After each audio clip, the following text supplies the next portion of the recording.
Hi guys, it's me here to give you a couple of thoughts and updates as we go into one of our last weeks before Thanksgiving break. We have just a few weeks left. So as you know, we are in the middle of our Holocaust unit.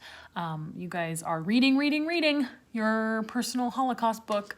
It's really important that you stay up to date on those due dates that you decided on. Remember, I did not give you the due dates. You guys agreed as a group what they should be, which means you need to hold yourself accountable for the reading. I know some of you have heavy reading loads, and I know that can be a challenge.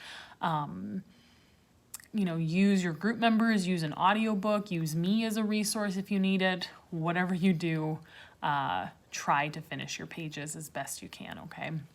I am going to be a little bit more firm on that. And remember, your group is grading you, so if you end up not being a very good group member because you are disengaged, because you're not read to where you're supposed to be, because you don't talk a lot in your groups, you will be graded accordingly by your peers. So do your best, okay? Today, I probably should have done this topic a little sooner, actually. So I wanted to take some time today to talk about what genocide is, like what the actual definition, what the actual stages of genocide are, so that way you at least have it on your radar a little bit.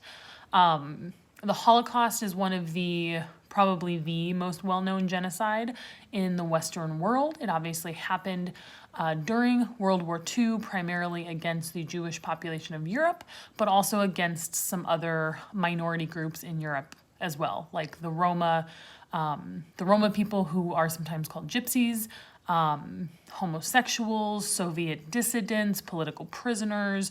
Lots of people were persecuted. The handicapped people were targeted by Hitler, not just based on their race, but based on other qualities that he deemed inferior. But what does genocide actually mean is a little more complicated and has a little more history that goes along with it. So that's what you're going to be learning about today. I strongly encourage you to watch the video that I'm about to record, where I just read this stuff with you as if we had a live class. I think that's a good way to hold yourself accountable to do the work. Plus, all you would have to do is watch that video and you would knock out more than half the stuff on your to-do list for today. The main thing we're going to be doing is reading a short article called The 10 Stages of Genocide. Usually I do like an interactive thing with this, and it's a little tough to do virtually, so I'm just going to ask that you read it. It should not take you more than about 15 minutes. It's maybe 20 minutes at the most. It's a pretty short, digestible article. So my thought is the work today is going to take you about 40 minutes in total, and you can spend the rest of the time reading your book. Remember that class will start a little late tomorrow with the intention of letting you read your book. So already you have 40 minutes of read time built into class time today and tomorrow, so please use it well, okay? I know you might be losing steam. It's the end of the semester. You might be busy. Let's keep working. We can do it. We'll take a break on Wednesday. Remember, Wellness Wednesday is there to help you out. So work hard Monday and Tuesday. Take a break Wednesday. Work hard Thursday, Friday. Take a break on the weekend, right? I think that's all I have for you guys. Genocide, obviously, we know the Holocaust is a genocide. Obviously, we know it's a hard topic to talk about. You can take an entire class on this. I'm in a class right now called Genocide, War, and Memory, and it's an entire semester long, right? So we're only kind of talking about the concept of genocide in one day. But then our case study for genocide basically has been the Holocaust. It is very important to keep in mind. One last thing before I let you guys go.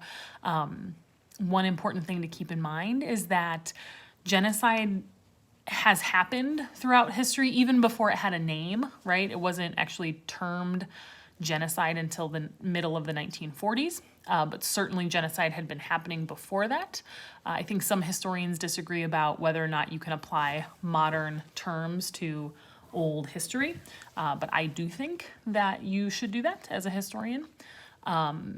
But genocide still continues to happen. It's happening right now all over the world. I can think of 4 different examples off the top of my head. People who are being persecuted, either for their race, religion, nationality, ethnicity. So learning the definitions of what genocide is and who it targets and how it targets those people is going to be really important to understanding a little bit more deeply about the Holocaust. So that's why we're learning that today. So I hope that makes sense. If you have questions today, let me know, shoot me an email. Other than that, I will see you guys tomorrow. Bye.